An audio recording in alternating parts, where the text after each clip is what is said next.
La Terre du Milieu abrite des créatures redoutées pour leur pouvoir destructeur. Dans cette vidéo, nous analysons les forces du mal les plus puissantes de l'Est d'Arda, en excluant les Valar de l'Ouest. Sauron, le plus célèbre des êtres maléfiques de la Terre du Milieu, est bien plus qu'un simple antagoniste. Son histoire, ses pouvoirs et son influence sur les événements de la Terre du Milieu en font une figure centrale des récits de Tolkien. À l'origine, Sauron était Maïron, un Maya de la race des Ainur, des esprits créés par Ilúvatar. Il servait Aulë, le Vala des Forges, et était connu pour sa grande habileté en tant qu'artisan.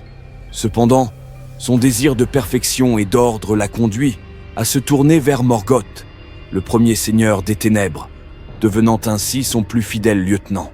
Sous la tutelle de Morgoth, Sauron apprit l'art de la manipulation et de la corruption. Il devint un maître dans l'art de contrôler les esprits, de semer la discorde et d'exploiter les faiblesses des autres. Après la chute de Morgoth, à la fin du Premier Âge, Sauron prit la relève en tant que principal antagoniste de la Terre du Milieu. Il passa le Deuxième Âge à renforcer son pouvoir, notamment en créant l'Anneau Unique, l'artefact le plus puissant jamais forgé. L'Anneau Unique, forgé dans les feux du Mont du Destin, était conçu pour contrôler les autres anneaux de pouvoir et asservir leurs porteurs. Sauron y investit une grande partie de son essence, ce qui lui permit d'étendre son influence à travers la Terre du Milieu. Avec cet anneau, Sauron ne se contenta pas de régner par la force. Il devint une menace omniprésente, capable de manipuler les volontés et de corrompre même les cœurs les plus purs. Les 9 rois humains, corrompus par les anneaux de pouvoir, devinrent les Nazgûl, ses serviteurs les plus dévoués et les plus redoutables. Sauron était non seulement un guerrier redoutable, mais aussi un stratège exceptionnel. Il manipula les peuples de la Terre du Milieu pour servir ses desseins, jouant sur leurs peurs et leurs ambitions.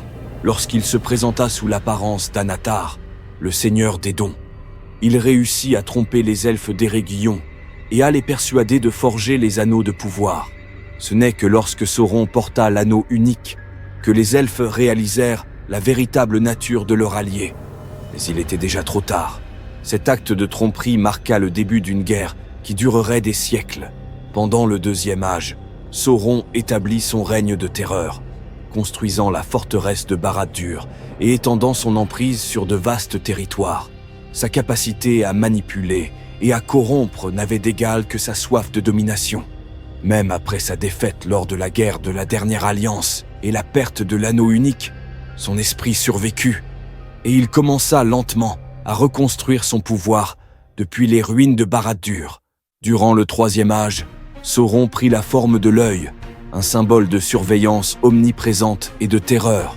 Bien qu'il n'ait plus de forme physique, sa présence se faisait sentir dans toute la Terre du Milieu. Il utilisa Saruman, le chef des Istari, pour semer la discorde parmi les peuples libres et manipula les hommes de l'Est et du Sud pour attaquer le Gondor et le Rohan. Sauron est souvent comparé à son ancien maître, Morgoth. Bien qu'il n'atteigne pas la même échelle de puissance brute, sa ruse et son intelligence stratégique le rendent tout aussi redoutable. Contrairement à Morgoth, dont le but était la destruction pure, Sauron aspirait à créer un ordre mondial sous son contrôle, où il régnerait en tant que dieu-roi. Cette ambition, couplée à sa capacité à inspirer la peur et la dévotion aveugle, le distingue des autres êtres maléfiques. Sauron reste l'un des personnages les plus complexes et fascinants de l'univers de Tolkien.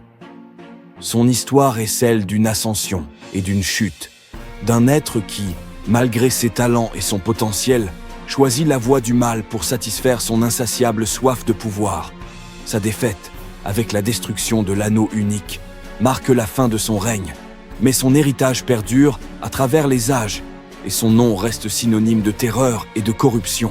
Les Balrogs, esprits de feu et de ténèbres, sont parmi les créatures les plus redoutées de la Terre du Milieu. Ces êtres redoutables, à l'origine des Maillars, furent corrompus par Morgoth pour devenir ses serviteurs les plus fidèles. Le terme Balrog signifie « démons de puissance » et ils étaient autrefois de redoutables esprits de lumière avant de succomber à l'influence des ténèbres. Les Balrogs se distinguent par leur apparence terrifiante. Des créatures géantes, enveloppées de flammes, brandissant des fouets de feu. Leur simple présence sur le champ de bataille pouvait semer la terreur et changer le cours des combats. Pendant les guerres du Premier Âge, ils furent les lieutenants de Morgoth, menant ses armées contre les elfes et les hommes. Parmi les Balrogs, l'un des plus célèbres est le fléau de Durin, qui s'est erré dans les profondeurs des montagnes de brume après la guerre de la colère. Ce Balrog, survivant de la défaite de Morgoth, devint une légende de terreur pour les nains qui tentèrent de coloniser la Moria. Pendant des millénaires, il demeura caché dans les sombres tunnels de Khazad-dûm, jusqu'à ce qu'il soit réveillé par les nains dans leur quête pour extraire le mithril. Le fléau de Durin chassa les nains de Moria, provoquant l'abandon de cette grande cité souterraine. Sa rencontre avec Gandalf est l'un des moments les plus mémorables du Seigneur des Anneaux. Lors de cette confrontation épique sur le pont de Khazad-dûm, Gandalf parvint à vaincre le Balrog, mais au prix de sa propre vie. Cette bataille symbolise le pouvoir destructeur des Balrogs, même après des millénaires de sommeil. Gothmog, seigneur des Balrogs et haut capitaine d'Angband, était sans doute le plus redoutable de ces créatures. En tant que principal lieutenant de Morgoth, il joua un rôle crucial dans les grandes batailles du Premier Âge. Gothmog était un guerrier exceptionnel, connu pour sa force brute et sa cruauté sans bornes. Il tua de nombreux héros légendaires, dont Fëanor, le plus grand des elfes, et Ectelion de Gondolin, lors de la chute de cette grande cité. La mort de Fëanor, l'un des plus grands elfes, marqua le début de la désintégration de la résistance elfique contre Morgoth. Gothmog, en tant que leader des Balrogs, était un stratège impitoyable, menant les armées de Morgoth avec une efficacité dévastatrice. Sa fin lors de la chute de Gondolin, où il fut tué par Ectelion, marqua la fin de son règne de terreur, mais son nom resta gravé dans l'histoire comme l'incarnation de la destruction. Les Nazgûl, également connus sous le nom de spectres de l'anneau, sont parmi les serviteurs les plus terrifiants de Sauron. Autrefois, ils étaient 9 rois humains, puissants et influents, qui furent corrompus par les anneaux de pouvoir, forgés par Sauron.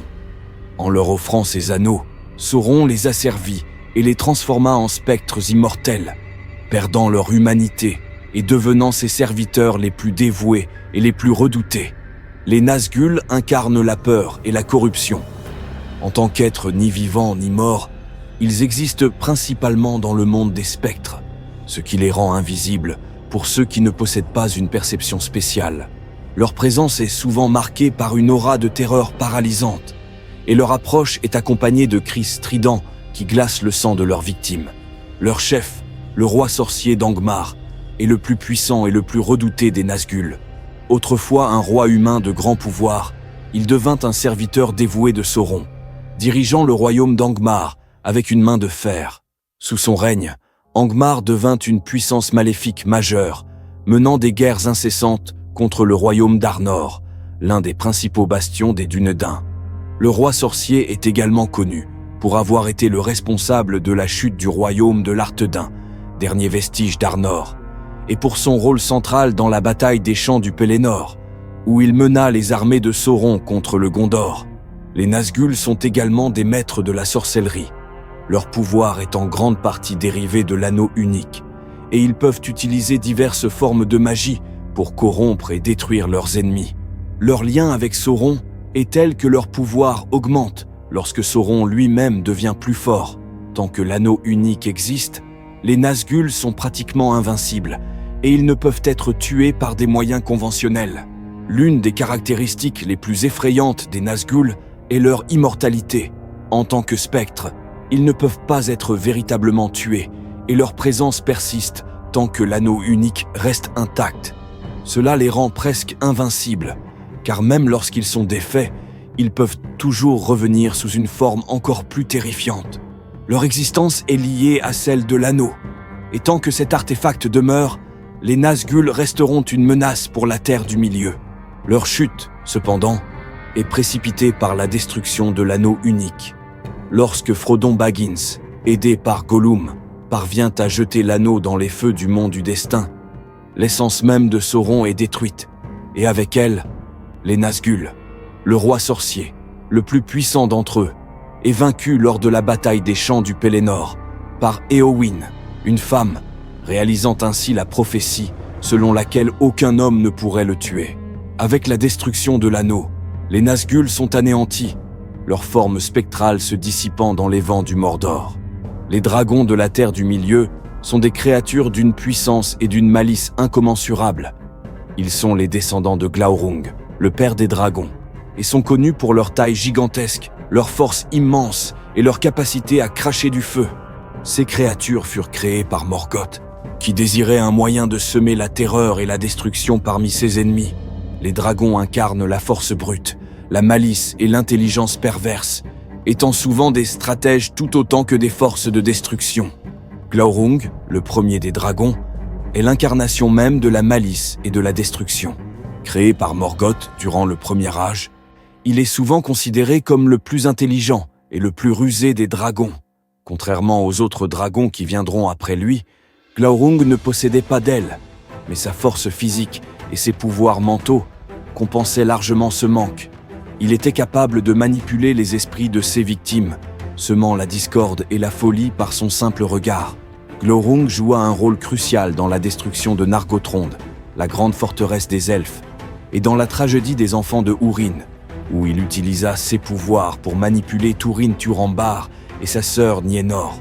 Son impact sur l'histoire du Premier Âge est immense, et il est souvent considéré comme l'une des créatures les plus redoutées de son temps.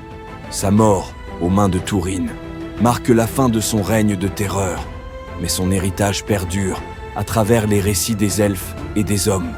Ankalagon le Noir, quant à lui, est sans doute le plus puissant de tous les dragons. Créé par Morgoth pour servir d'arme ultime lors de la guerre de la colère, Ankalagon est décrit comme un dragon d'une taille colossale, capable de ravager des armées entières avec son souffle destructeur. Lors de la bataille finale du Premier Âge, Ankalagon mena la flotte des dragons contre les armées des Valar, et sa présence faillit renverser le cours de la guerre. Il fallut l'intervention d'Eärendil, naviguant dans le ciel avec l'aide des aigles, pour finalement vaincre Ankalagon. Sa mort provoqua la destruction des tours de Tangorodrim, les plus hauts sommets de la forteresse de Morgoth, marquant ainsi la fin de la domination de ce dernier sur la Terre du Milieu. Ankalagon est souvent cité comme le plus puissant des dragons, et sa légende persiste comme un symbole de la terreur absolue. La chute des dragons marque la fin d'une ère de terreur, mais leur héritage perdure. Ils sont le symbole de la destruction ultime, des créatures nées du mal absolu, dont la légende continue de hanter les récits de la Terre du Milieu, même après leur disparition. Saruman le Blanc, à l'origine le plus sage et le plus puissant des Istari, incarne la tragédie de la corruption par le pouvoir. Envoyé en Terre du Milieu pour aider à contrer Sauron, Saruman finit par succomber à la tentation de la domination, trahissant sa mission et ceux qui avaient confiance en lui. Son histoire est celle d'un être doté d'une grande sagesse et d'un potentiel immense, qui finit par se perdre dans sa quête de pouvoir. Saruman fut initialement choisi pour diriger l'ordre des Istari, en raison de sa grande connaissance et de sa maîtrise de la magie. Son esprit était aiguisé, et il était fasciné par les secrets des anneaux de pouvoir et les technologies anciennes. Cependant, cette fascination se transforma en obsession lorsqu'il décida de poursuivre ses propres ambitions. Saruman devint obsédé par l'anneau unique, qu'il croyait pouvoir utiliser pour dominer Sauron et régner sur la Terre du Milieu en tant que maître absolu. En tant que stratège, Saruman fut redoutable. Il réussit à tromper non seulement les autres Istari, mais aussi les dirigeants des peuples libres. De sa forteresse d'Orthanc, il assembla une armée redoutable d'orques et d'hommes corrompus, les Uruk-hai, qu'il créa pour servir ses desseins. Ces créatures, plus fortes et plus résistantes que les orques ordinaires, furent utilisées pour attaquer le Rohan, semant la destruction et le chaos dans tout le royaume. Saruman utilisa également ses pouvoirs de persuasion pour corrompre Théoden, le roi du Rohan, le réduisant à un état de faiblesse et de dépression. Sa tentative de conquérir le Rohan échoua lorsque ses forces furent vaincues à la bataille du gouffre de Helm. Son déclin s'accéléra lorsqu'il fut trahi par Grima, son propre serviteur, et finalement dépossédé de son pouvoir par Gandalf, qui le dépouilla de son rang au sein de l'ordre des Istari. Saruman se retira alors dans la comté, où il tenta de se venger des Hobbits en transformant leur paisible région en un lieu de désolation. Cependant, sa tentative échoua également, et il fut finalement tué par Grima, mettant fin à sa triste et tragique histoire. La tragédie de Saruman réside dans son potentiel gâché. Il possédait la sagesse et la puissance pour être un grand leader et un protecteur des peuples libres. Mais son désir de pouvoir l'a conduit à la ruine. Ungoliant est l'une des créatures les plus mystérieuses et terrifiantes de l'univers de Tolkien. Son origine est entourée de ténèbres, littéralement et figurativement. Bien que certains récits suggèrent qu'elle fut autrefois une Maya, son véritable passé reste flou. Ce qui est certain, c'est qu'elle incarne les ténèbres primordiales, une force de destruction qui se nourrit de lumière et de vie. Ungoliant apparaît pour la première fois dans les récits du Premier Âge, lorsque Morgoth, après avoir été humilié par les Valar, la convainc de l'aider à détruire les 2 arbres de Valinor, source de toute lumière dans le monde. En échange, Morgoth promet de lui donner tout ce qu'elle désire. Avide et insatiable, absorbe la lumière des arbres, les plongeant dans une obscurité absolue, et en échange, elle devient plus puissante que jamais. Sa soif de lumière semble sans fin, et elle est même prête à s'attaquer à Morgoth pour obtenir ce qu'elle veut. La relation entre Morgoth et Ungoliant est complexe. D'une part, elle est son alliée, mais d'autre part, elle est si puissante qu'elle ose se rebeller contre lui. Après avoir détruit les 2 arbres, elle demande à Morgoth de lui donner les joyaux qu'il a volés aux elfes, y compris les Silmarils, les gemmes les plus précieuses de la création. Lorsqu'il refuse, Ungoliant tente de le dévorer. Morgoth ne doit sa survie qu'à l'intervention des Balrogs, ses serviteurs les plus redoutables, qui repoussent Ungoliant. Après cet incident, elle disparaît dans les profondeurs d'Arda, laissant derrière elle une légende de terreur et de mystère. Ungoliant représente une force chaotique, incontrôlable et insatiable. Elle n'a pas de loyauté, pas de but autre que de satisfaire sa faim infinie. Shelob, bien que moins puissante que sa lointaine ancêtre Ungoliant, reste l'une des créatures les plus redoutées de la Terre du Milieu. Elle est la dernière descendante des grandes araignées, engendrée par Ungoliant. Contrairement à sa prédécesseur, qui était une force de destruction active, Shelob se contente de régner sur son territoire, dans la montagne de Cirith Ungol, une région sombre et dangereuse située près de la forteresse de Sauron. Shelob est un prédateur redoutable. Elle tisse ses toiles dans les sombres tunnels de Cirith Ungol, où elle capture toutes sortes de créatures imprudentes, des orques aux hommes, pour se nourrir. Ceux qui osent s'aventurer dans son repère le font à leurs risques et périls, car elle est presque invincible dans son domaine. Sa taille massive, son intelligence rusée et sa force brutale la rendent pratiquement imbattable pour quiconque ne possède pas de pouvoir extraordinaire. L'une des apparitions les plus mémorables de Shelob se déroule dans Le Seigneur des Anneaux, lorsque Frodon et Sam sont piégés dans ces tunnels lors de leur quête pour détruire l'anneau unique. Guidés par Gollum, qui a l'intention de les livrer à Shelob pour les dévorer, ils se retrouvent face à cette créature redoutable. Frodon, malgré sa bravoure, est gravement blessé par le venin paralysant de Shelob. C'est finalement Sam qui, dans un acte de courage désespéré, réussit à repousser Shelob en utilisant la fiole d'Elbereth, remplie de la lumière de l'étoile d'Erendil et l'épée elfique d'Ard. Shelob, gravement blessé, se retire dans les profondeurs de ces tunnels, mais sa survie reste incertaine. Shelob représente une continuation du mal engendré par Ungoliant, mais à une échelle plus locale et personnelle. Elle ne cherche pas à dominer ou à détruire le monde, mais elle est une manifestation vivante de la terreur qui rôde dans les recoins les plus sombres de la Terre du Milieu. Sa présence près de la forteresse de Sauron n'est pas une coïncidence, car elle sert indirectement ses desseins en maintenant la terreur dans les terres environnantes. Sauron lui-même tolère sa présence, car il sait qu'elle est une alliée précieuse dans la défense naturelle de son royaume contre les intrus. Si vous avez apprécié cette vidéo, celle-ci pourrait vous plaire également.